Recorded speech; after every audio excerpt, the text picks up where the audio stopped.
la invitación a tiempo.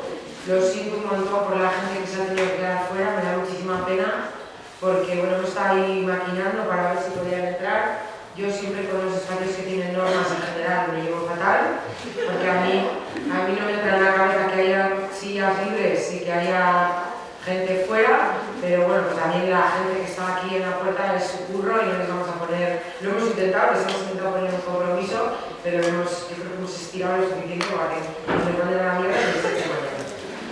Bueno, un poco sí, pero normal, hubiera hecho yo lo mismo si fuera ella o él.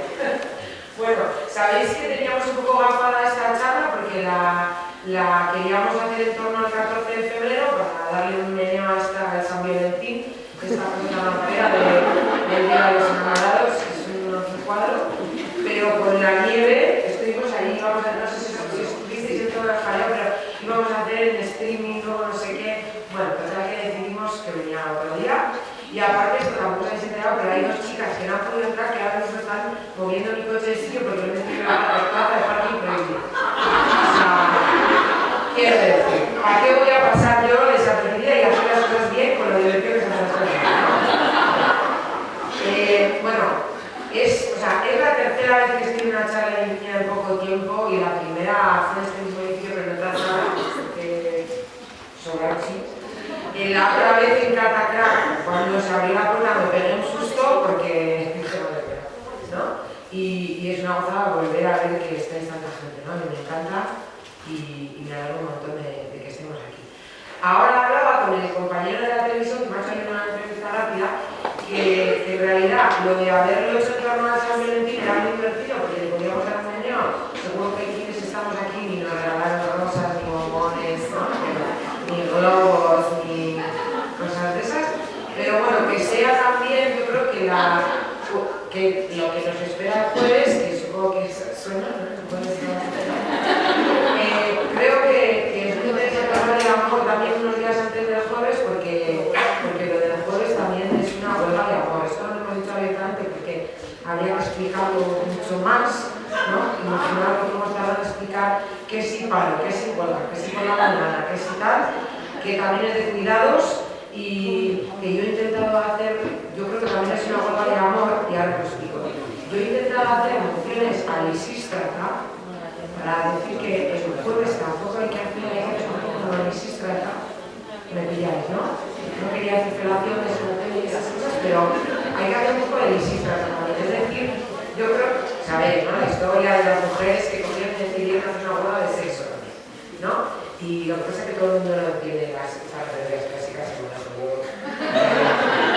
Pero bueno, yo creo que es una semana chula también para hablar del amor, porque hace poco, además a mí me encanta estas cosas maravillosas que tiene el feminismo, es que de repente puedes conocer a las mujeres que las has admirado y que cada vez que dicen algo te parece que es como... Yo creo que si hay algo que resume lo que es el feminismo es que tú escuchas o lees algo y dices, esto es lo que yo he pensado toda la vida, pero no lo sabía explicar, ¿no? Entonces un día, charlando, me encanta las experiencias, charlando con Silvia Federici, me estaba haciendo una entrevista y me dijo ella que sabéis que Silvia Federici, aparte de, para mí es el libro suyo Calibán y la bruja, es uno de los que mejor explica lo que es la conexión y la complicidad imprescindible entre el mercado y el capitalismo, ¿no? Pamela Valenciano, que también es una de las maravillosas que hay que apuntar, la autora y actriz del monólogo sobre los hombres, lo explica súper bien, ¿no? Dice, iban al capitalismo, se encontró con el patriarcado, se enamoraron y se casaron para que sí. Entonces, Silvia Federici decía en esa entrevista que tú, pues, cuando quieres oprimir y explotar a alguien en el sistema capitalista, ¿cómo lo haces? Pues con el salario, ¿no? O sea, la mayoría de la gente igual tiene esa suerte de tener un curro súper chulo y todo eso, pero por la mañana a las 7:15 o 7:15, la hora que levantéis, vas a trabajar por el salario. Si no, pues no aguantaríamos, ¿no? No aguantaríamos tanta rato, no aguantaríamos determinadas cosas. Hay muchas cosas que no haríamos si no fuera porque las hacemos por dinero. Hay una película que el otro día volví a ver que se llama El lado oscuro del corazón, ¿no? Algunas, no, en los 90 como fueron, Es una película surrealista argentina que sale un tipo está buscando a la mujer que vuela en un alarde de amor romántico bastante cutre, pero bueno, en aquel momento que parecía bonito a mí. Y se enamora de una mujer que trabaja en la prostitución, ¿no? Y le dice, bueno, ¿y tú de qué trabajas? Y dice, bueno, pues yo soy poeta, pero ahora estoy trabajando en una agencia de publicidad. Y dice, ah, vos también sos puta. O sea, que en realidad esto de hacer cosas por dinero es un poco de capitalismo. Entonces Silvia Federici decía, cuando tú quieres explotar bien el capitalismo, ¿cómo lo explotas? Con el salario. Cuando no quieres pagar a alguien, ¿cómo lo explotas? Con amor. Y claro, dijo, ¿no? Porque tú dices, ¿no? O sea, yo creo que es muy interesante cómo el feminismo, bueno, ahora que está, yo ya no sé si estamos en la cuarta ola, en el quinto tsunami, yo no sé si soy posmoderna, neoliberal o no sé qué, yo como antes solo era feminista radical y ahora me paso todo el día con gente poniéndome etiquetas a mí, pero bueno, pues estamos en un momento del feminismo que desde los 70 ya, cuando Kate Miller dijo lo de que lo personal es político, pues nos fuimos dando cuenta que había, sobre todo en los contextos privilegiados, como puede ser el nuestro, ¿no? que determinadas libertades y determinados derechos se habían conseguido de manera formal, pues que ya no había que pelear por el voto, por poco tenemos que volver, ¿no? Que vamos a acordaros de por poco tenemos que volver a pelear por el derecho a decidir sobre nuestro cuerpo, pero la ganamos. Pero bueno, pues que hace unas décadas ya que el feminismo ha entendido que esto de lo personal es político, aparte de ser un lema maravilloso, es una realidad que es, en realidad, cuando el feminismo te fastidia la vida y cuando el feminismo ya dices, con bien que estaba yo antes, cuando hermanas estas cosas, es cuando entiendes que influye en tus prácticas individuales, ¿no? Y que no es solo los libros que leemos, las películas que vemos, las series que vemos, las conversaciones que tenemos, las manis a las que vamos, los partidos a los que votamos, los sindicatos en los que militamos, los grupos en los que militamos, si son mixtos o no, es nuestra vida en el día a día, ¿no? En casa, en la cocina, en el baño, en la cama y en cómo ligamos y en cómo follamos y en cómo nos enamoramos, ¿no? Entonces, bueno, pues yo creo que ahora estamos en un momento muy chulo para darle un medio a esto del amor romántico.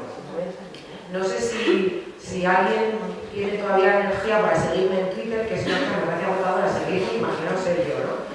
Pues ayer estuve en una cosa de estas entrevistas que me pasan a mí, comentando los Oscar en Madrid, en la SER. Una cosa muy... Bueno, pues a mí me llamaron y me pareció muy divertido, pero supongo que sabéis enterar que ha ganado mejor película y mejor dirección La forma del agua, que no sé si la habéis visto. Yo estoy muy contenta que haya ganado un hombre de origen mexicano, porque así pone sobre la mesa los privilegios de la gente blanca y no latina y nacida allí. Pero no sé si habéis visto la película, pero es una mezcla para mí entre La Bella y la Bestia, E.T. y Splash. Entonces, si sois muy jóvenes, no sabéis qué es Splash, pero Splash es una versión de los últimos 80, pero de La Sirenita, ¿no? En la que pasa, tiene todas las... Luego también tiene muchas... Bueno, no voy a hacer una crítica de cine aquí, pero la película tiene muchas cosas muy buenas. Estéticamente es preciosa y luego es un canto a la diversidad, porque hay mujeres que trabajan en la limpieza, una es negra, la otra tiene diversidad funcional, es muda, el hombre coprotagonista es gay, o sea, son todos como una cuadrilla de gente que tiene pocos privilegios, ¿no? Pero la película tiene todos los componentes de lo que es una historia de amor de las bien, de las bonitas, de las que no mintáis, no quiero mentir, aunque solo sea los domingos que llueve, pero que yo creo que como en muchísimos otros espacios hemos conquistado una igualdad que quiero creer que ya no tiene marcha atrás, pues en realidad los espacios de perpetuación de la desigualdad cada vez están mejor disfrazados de normalidad y entonces ahí es donde se está incidiendo. Y para mí ahora mismo la imposición de un modelo determinado de belleza y el amor romántico son los dos principales espacios de desigualdad de las mujeres, de nuestro contexto, y no veo por aquí mucha racializada, ni, ¿no? Quiero decir, de las mujeres que tenemos un cierto nivel de privilegio y que nuestro sistema de dominación fundamental es el heteropatriarcado, que no nos tenemos que preocupar de la pobreza extrema, de la disfuncionalidad, de la diversidad funcional, etcétera, etcétera. Yo creo que el discurso del amor romántico ahora mismo es un espacio de desigualdad que se está mejorando mucho, se lo está montando muy bien para seguir pareciendo el estado natural de las cosas. Yo esta es una cita que suelo citar a pocos hombres, pero a los pocos les cito muy a menudo. Y esta es una cita de Lux, que es un politólogo que decía que no hay poder más perverso que el que hace parecer la desigualdad el estado natural de las cosas. Y el amor romántico hace parecer la desigualdad el estado natural de las cosas. O sea, no hace falta que penséis muy lejos, seguro, en mujeres muy feministas con un discurso súper elaborado, empoderadas en todos los ámbitos, que no tienen dependencias económicas ni dependencias emocionales ni graves problemas de autoestima más allá de la media, que sin embargo en el momento que nos metemos en una relación romántica y además si es una relación heterosexual nos metemos en una espiral de pérdida de autoestima, de pérdida de nuestro eje, de perder nuestro propio proyecto vital y pensar que, o sea, de volver a caer en la trampa de esto de que el amor es lo más importante que hemos hecho en la vida, ¿no? Lo más importante que tenemos que hacer en la vida. Entonces yo creo que es muy evidente lo que está pasando con la huelga, que yo creo que las dos grandes problemas que están, bueno, problemas es la palabra, pero las dos grandes cosas que más guerra nos están dando son el papel de los hombres, que yo me encuentro con un montón de tíos que están indignadísimos porque no pueden ir a la mani y no han ido a la mani nunca. ¿Por qué no puedo ir este año? Mira, ¿y por qué no? ¿Por qué ha sido este año que te ha dado ganas de venir, no? Y luego la otra parte, la de explicar la huelga de cuidados.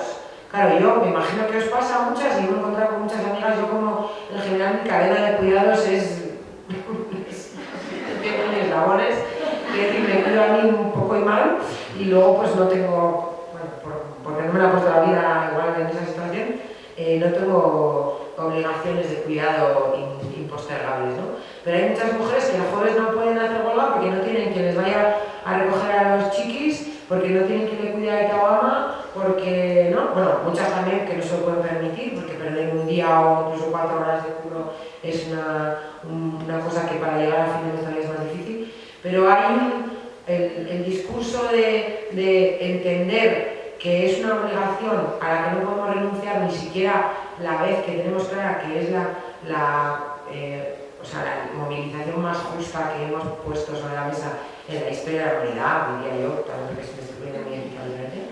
Y sin embargo, entendemos los cuidados como algo irrenunciable, ¿no? Es que ¿cómo le voy a dejar a Ama sola, o a Anita, o a Tite, o a mis chiquis, o cómo voy a dejar mis obligaciones, ¿no? Porque claro, lo de la obligación del sueldo o del salario nos lo podemos cuestionar, pero lo de dejar de cuidar sería no repartir amor ese día.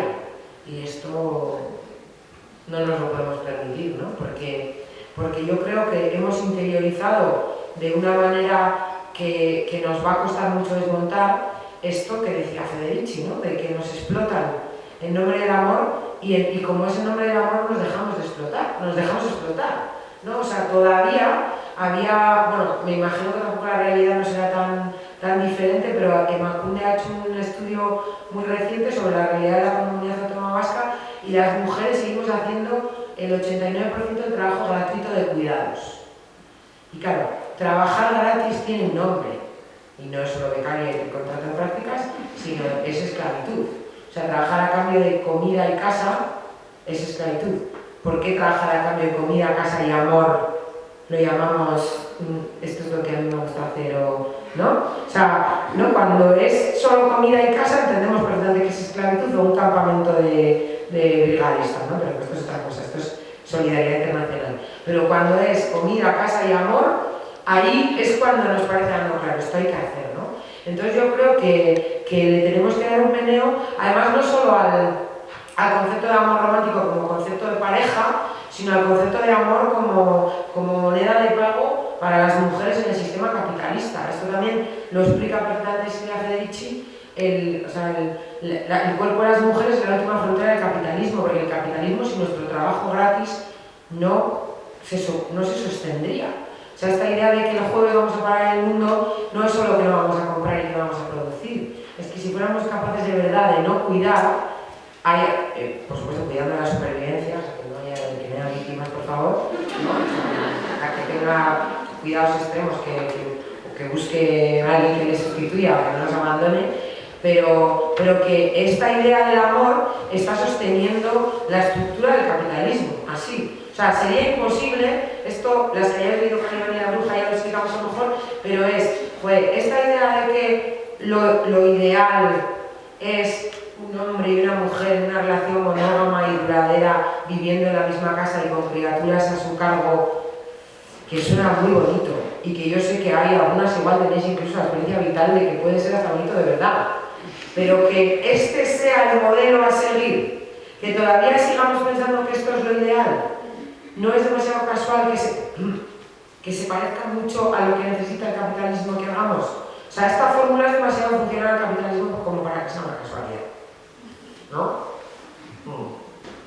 Entonces, claro, aquí es donde el discurso del amor romántico, yo suelo decir, el discurso del amor romántico no es exclusivo solo de las relaciones heterosexuales. El discurso del amor romántico es lo que os decía que pasa con la fuerza del agua y con la forma, y con todas las películas de amor. La primera componente es que es mágico. O sea, que tú no puedes decidir nada. Tú estás un día, normalmente en Euskal Herria es en un bar, ¿no? Esto sí, ¿no? O sea, esto la ley yendo a apagar la luz y todavía mis amigas me hacen la bola. Un martes yendo a apagar la luz, sale fatal.